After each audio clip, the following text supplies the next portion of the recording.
Sige. Hi, Garby. I'll speak in English now for... hello, I'm Aeonix, and I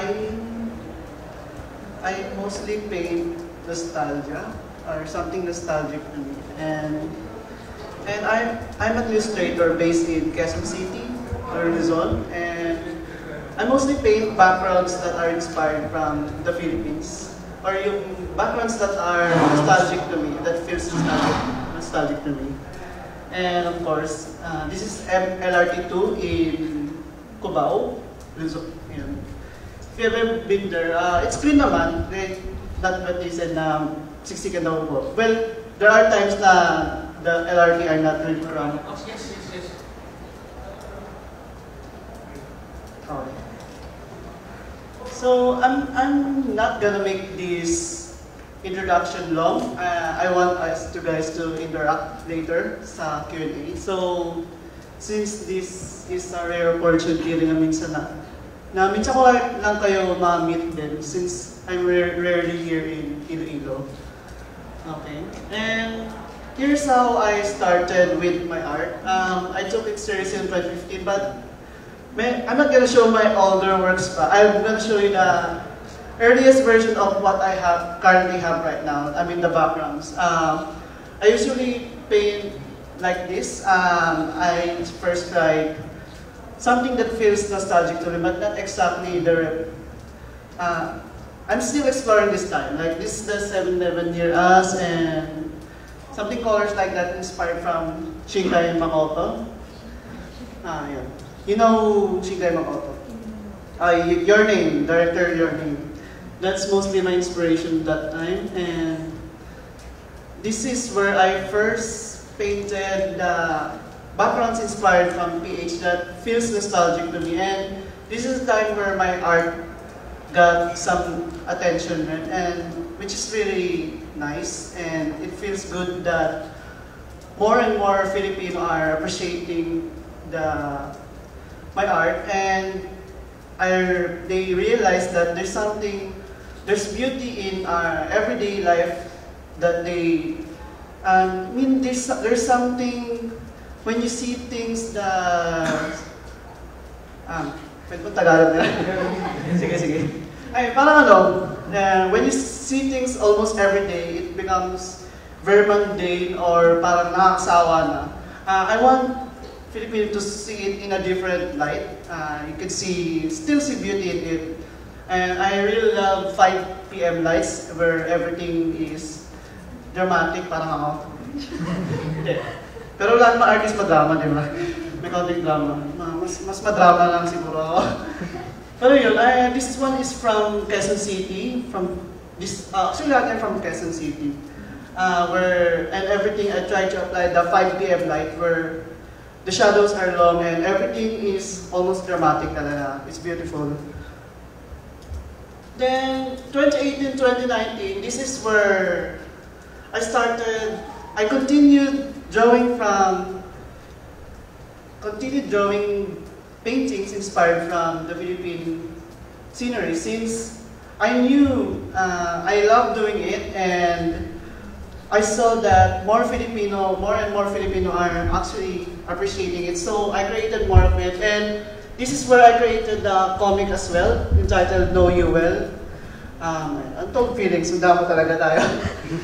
Pero yun, I mean, this is where I put all my emotions in. Nostalgia, yung somewhat longing for someone or from the past. That's where I really put all my feelings from these artworks, and I think this is where I'm quite proud of, and I'm really glad that people actually appreciate it, and they actually felt the art, like the way I want them to feel. Like I painted these works while I am sad, and I want people to feel sad. Not really. I mean, it's nostalgia. Nostalgia is a mix of happiness and sadness, and it's like hope. And that's what I'm feeling every time I paint this. I want people to feel a bit sad, but also a bit happy and hopeful. And I think that's really beautiful. That's really a beautiful feeling of nostalgia. it's sad, but not really sad. It's actually giving you happiness. I love the contrast between the two. And so far, that's my 2018 to till now, actually till now. And I'm still gonna draw more since I saw that people love it, and I'm really glad to share these artworks with my fellow Filipino. Pero yun. So what now? This question for me. What now? I'm currently an illustrator working in a game company. I'm still going to work with these artworks because it's what feeds me. I mean, in life, it's what keeps me going. I mean, I'm looking for something. I'm always looking for something good in the mundane, everyday life. I mean, there's something nostalgic about it. I mean, most people don't really see it unless we think about it really hard. Oh, like the small memories from our close friends. You'll only mostly cherish it when it's gone, or when they're gone with you, or they're far away from you. And when you see this artwork, oh, I remember this time with this certain someone. I want to keep making artworks that way. I want to make people feel the bliss of nostalgia. Yeah. Then I think I'm showing to. So far that's my slide. It's really short. I really plan it to be short because I want to spend more time with Q&A with you guys, since that is just literally my brief description about me. I am an illustrator that paints nostalgia. And thank you for attending Rindil. And there's a bit here that I really want to show my process too. I usually start with sketches and the perspective lines. It's really quite important in every drawing. I don't really paint every details already on the sketch. I mean, it depends on the artist. I mean, for me, I like painting the sketch first, as sketchy is, because I don't want it to be detailed already, because I'm gonna overpaint it. So it feels like a waste if I'm gonna detail it so much, then I'm just gonna overpaint it. So I'll just paint the baselines, then paint the details as I go on with the drawing.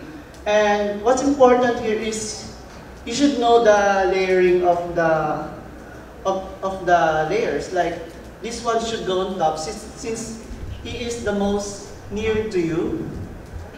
Like he should be the closest on the top layer in the background. And what you should watch to is how you should paint the values, the black and whites.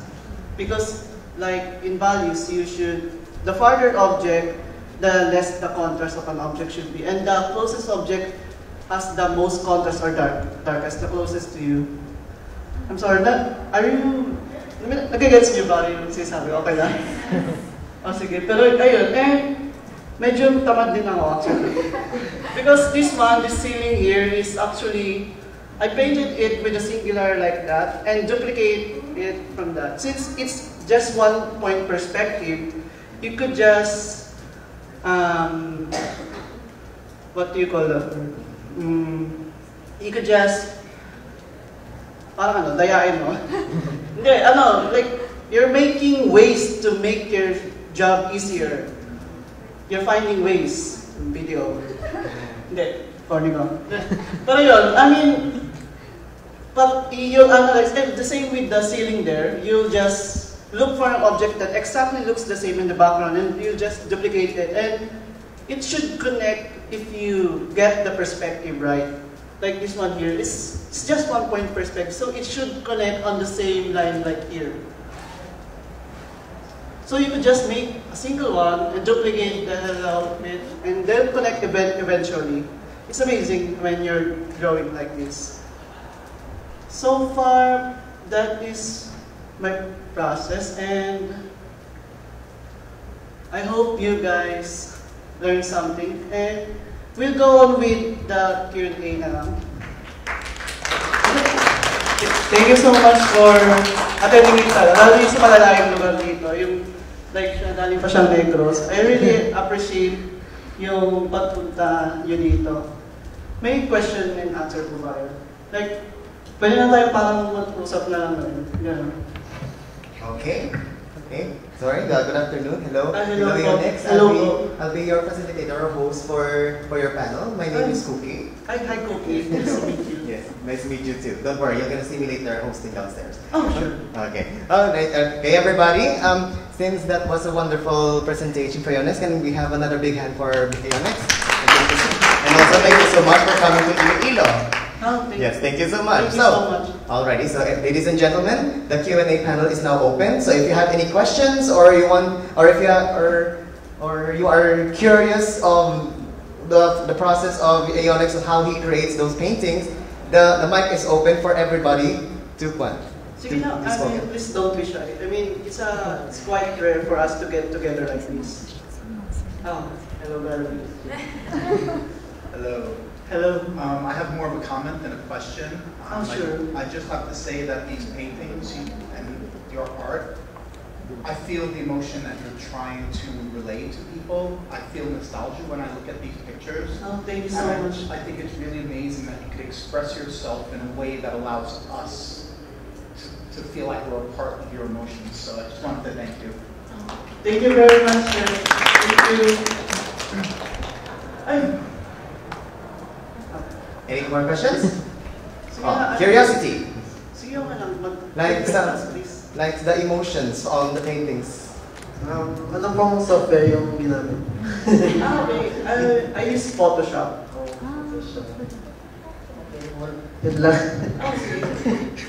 I'll further your question. Do you think if we use, like, let's say, Paint Toolsai or Paint, Yes. do you think we'll get the same fun, the same result as you? Yes, it's just, Photoshop is just a medium.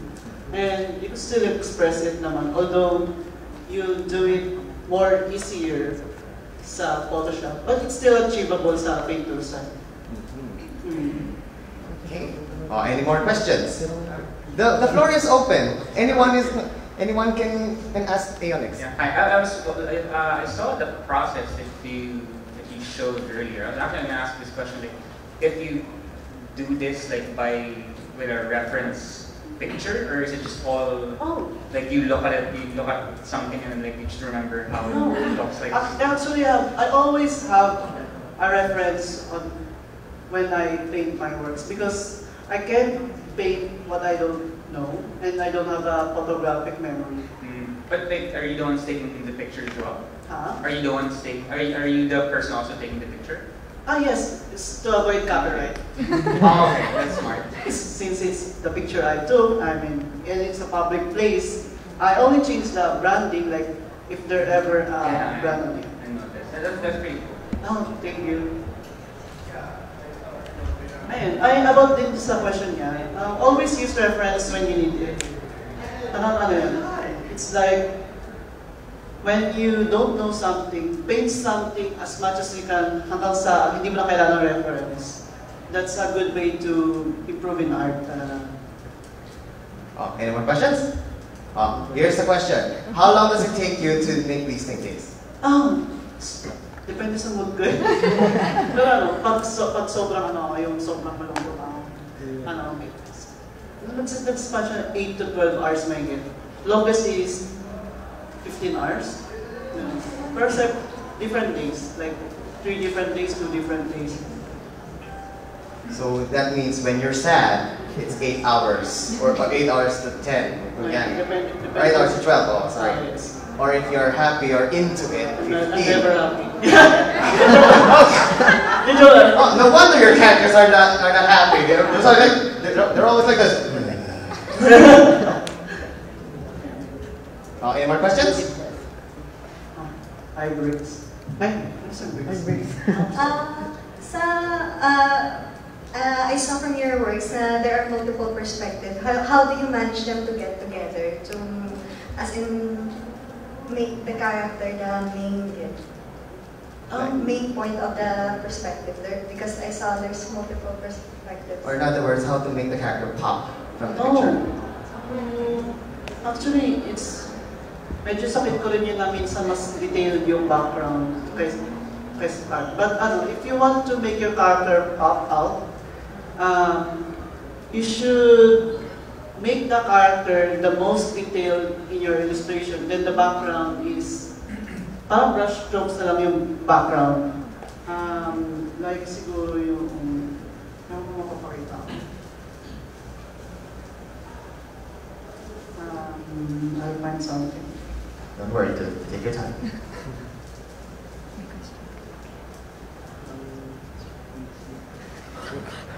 So everybody, if you have any questions, just come up with it now, so that after this, we'll go to you.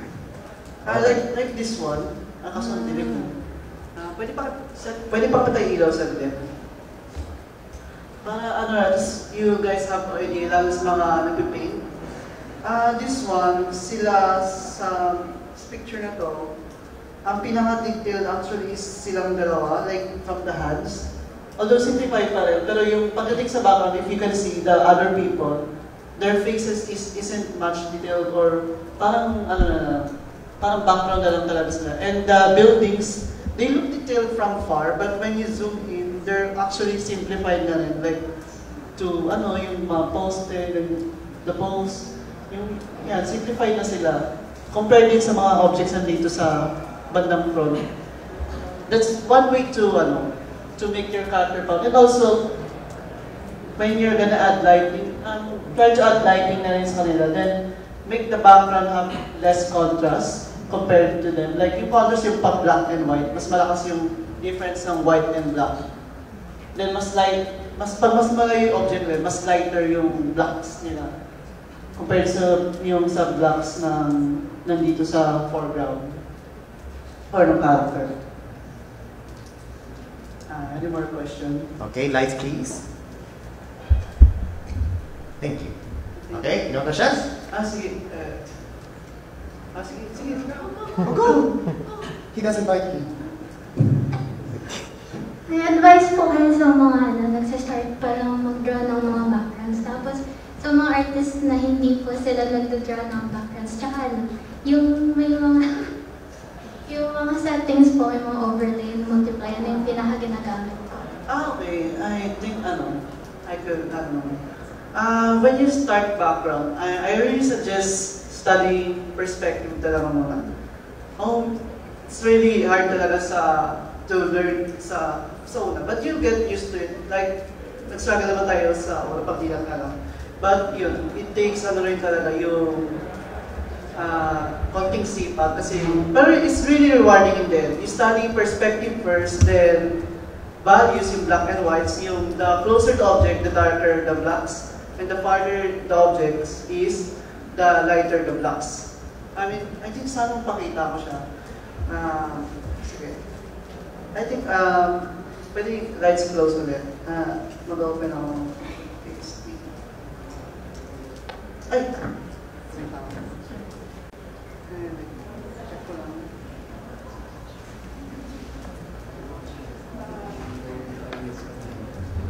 I think I'll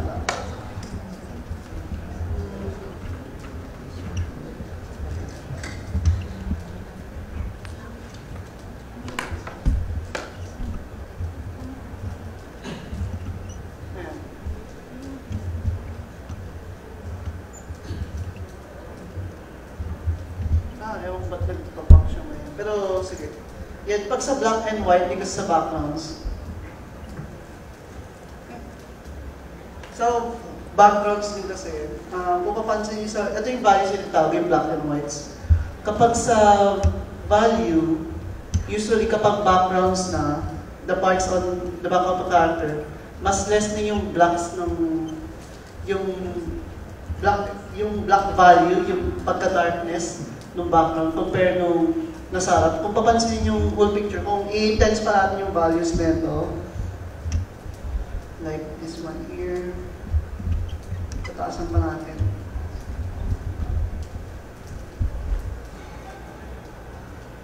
Ay, wait lang.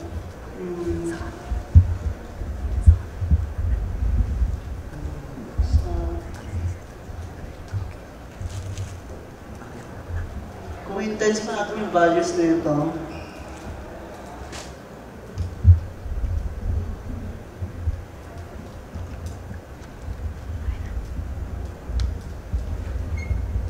I-intense ko lang para makita niyo yung difference. Yan. Yung ano niya, yung background niya, almost yung blackness ng sa guide ng character, almost hindi na kasi yung black doon na sa background. That's one way to separate din yung foreground nyo from background. Because yung tinatawag na atmospheric perspective.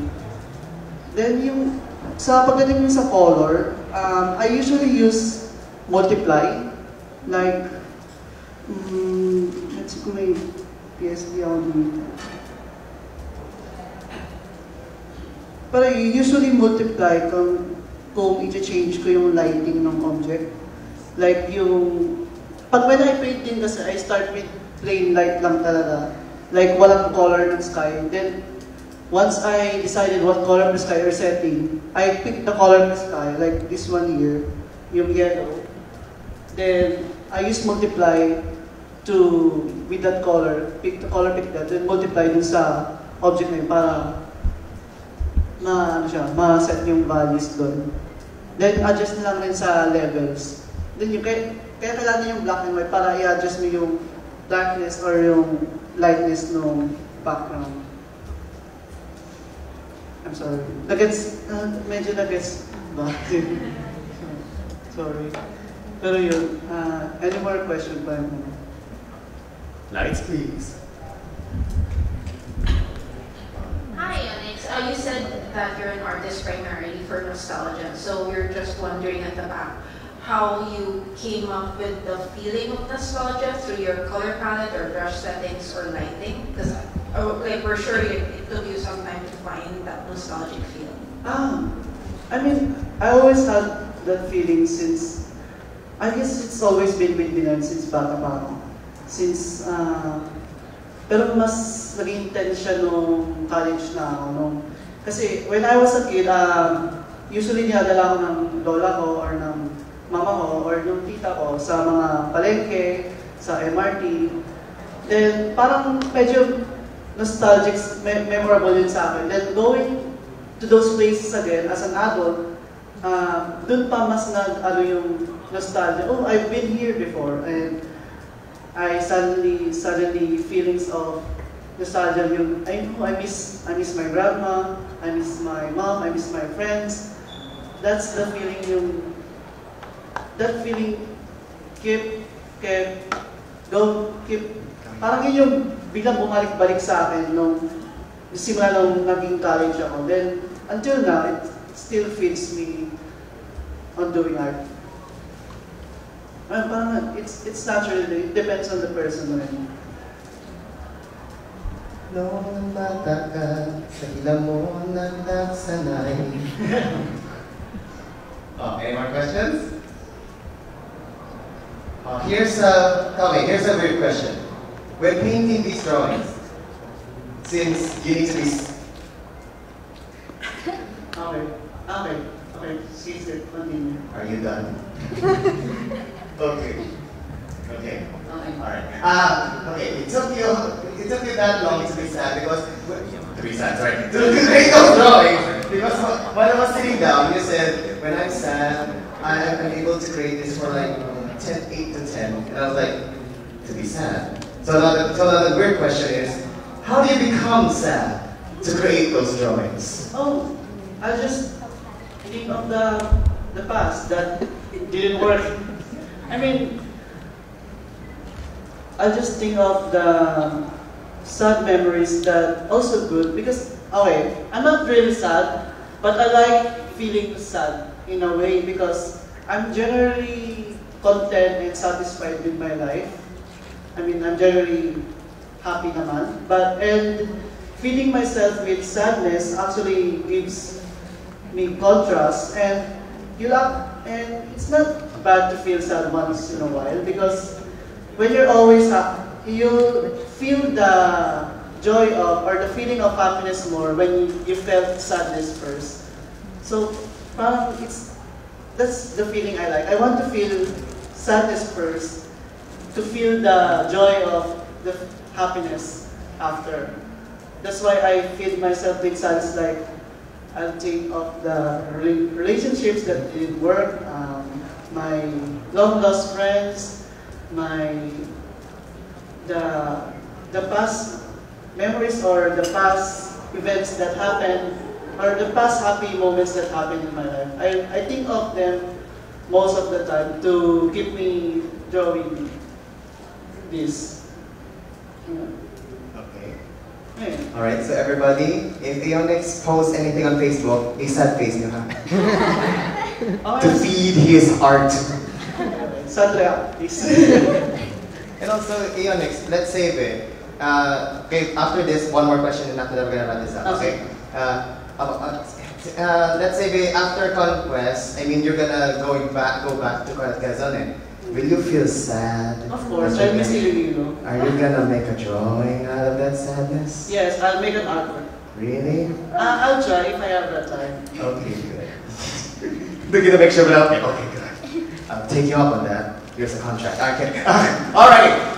Okay, one more question and then we'll wrap this up. And then we're gonna do a little bit of a giveaway. Oh, yes. Hi. Hi, I just want to know where you get the inspiration to draw these portraits. What made you to draw them? Oh, the guy is actually, it's actually my persona. And the girl, I think medyo private yung si Galshare. The girl is inspired from my crush from high school.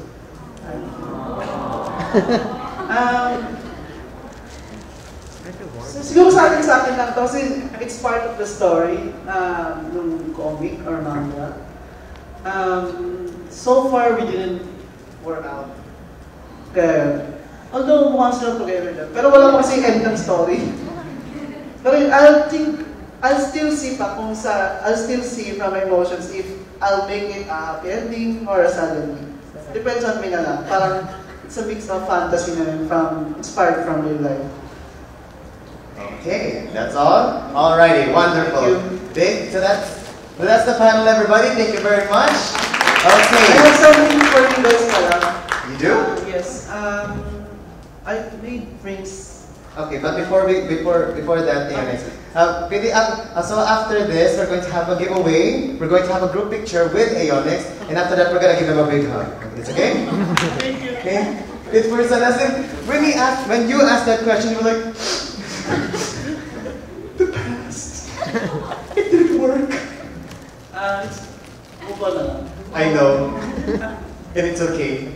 She wasn't for you. Yeah. Okay, so what was it? What's the thing you're gonna do? I'll give them prints. A prints! Limited prints. Unlimited prints, okay. I think it's up to 50 people only though. I think nasa naman tayo.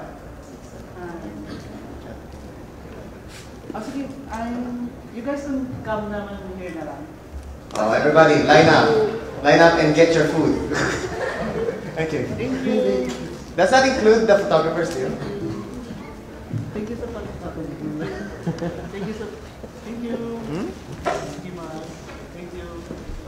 Thank you. Thank you. Thank you. Thank you. Thank you. Thank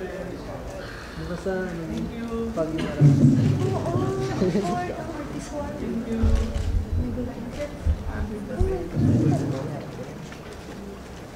This is the last communion. Thank you. Give thanks, O Lord, my liberty. Say, Hi. Thank you. Pwede baka ask ka for some Thank you. Thank you so much. Attendees on the chair. Thank you.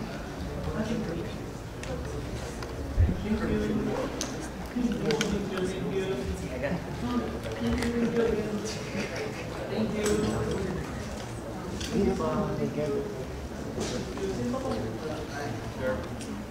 yeah.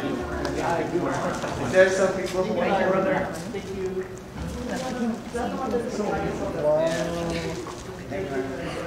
Thank you.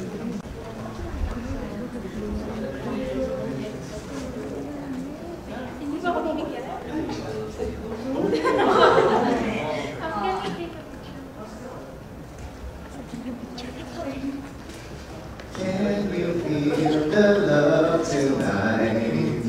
It is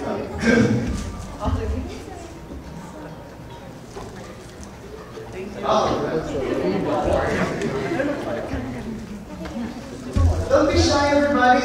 That's for free. Please, can I have some more? Nice. Nice.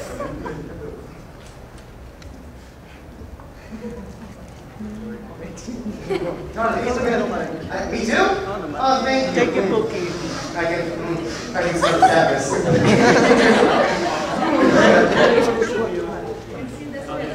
I'm sorry. I will. Later. I will. Alrighty. Okay, everybody. Thank you guys. Thank you Okay, thank you so much, Father Aeonix. Alrighty. Now, we're going to have a little giveaway. This will be quick man lang. Oh, just pabilis-bilis lang ng question off. To make this hard, the microphone is right. Excuse me. Poise, elegance. Heels, sorry, let's see. Alright. The microphone is right here. So all you have to do is just answer this one question and you will get this one mousepad of rules of survival. Yes, by NetEase Games. Okay? Easy na siya. Listen well. Okay? Pero na. Okay? First come, first serve, ha? So, they have the advantage. Okay? Ready? Ready? Ready? Yes. Again, ready? Yeah! Alright, here we go. This one's easy, okay?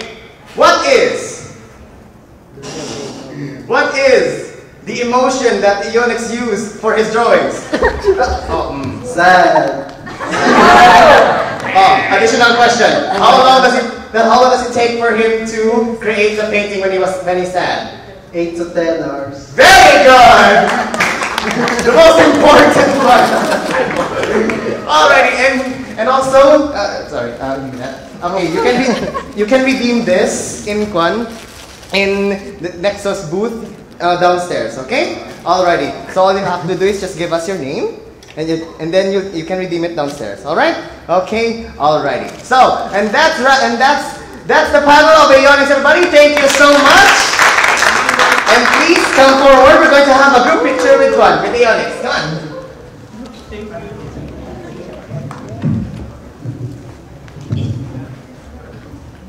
Dapat dito sa in the middle si Aeonix. And then parang family niya sa parang Adam's family. Darlings, we can do that after. First on the group picture, and then we'll do selfies.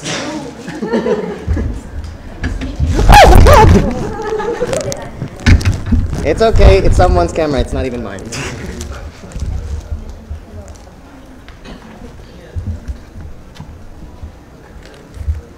Okay, everybody, say smile.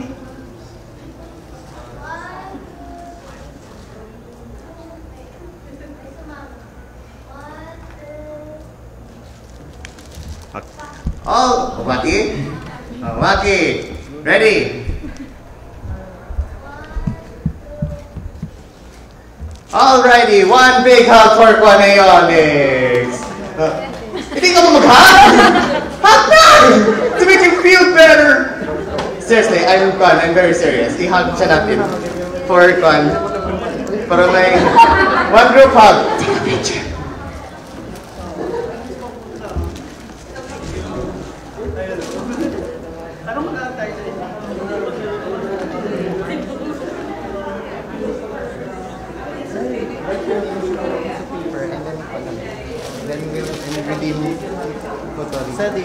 Oh, by the way, ladies and gentlemen, before I forget, we're going to have a panel from Sir Gorby, Excuse me. We're going to have a panel from Sir Gorby of Twitch student of USA. Alrighty? Alright. So everyone who is interested, you can stay and listen to the panel. Maybe we're going to have another giveaway.